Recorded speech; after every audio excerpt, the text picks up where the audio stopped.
ya canan. Yeleme yüreğin acı,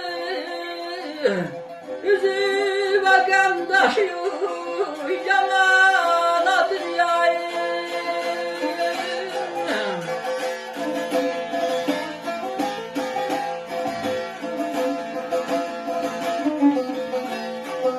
Abele bir ömrü bakımsal neydim,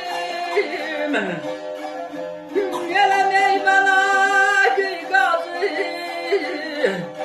gelmişem elinden adalam amana dünyayı.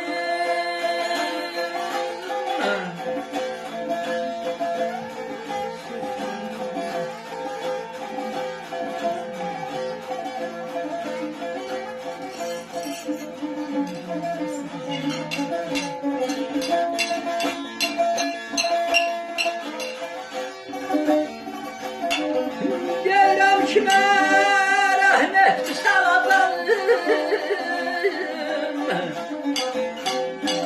yere nişan verdin, sen kolay yazsın neydim, bir taşta derin.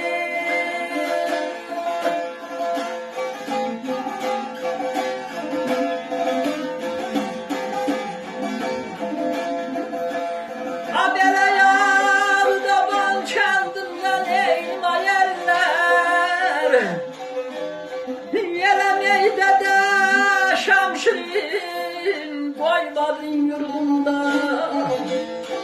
Nişana dünya yamana yölden ceylan ölür aman.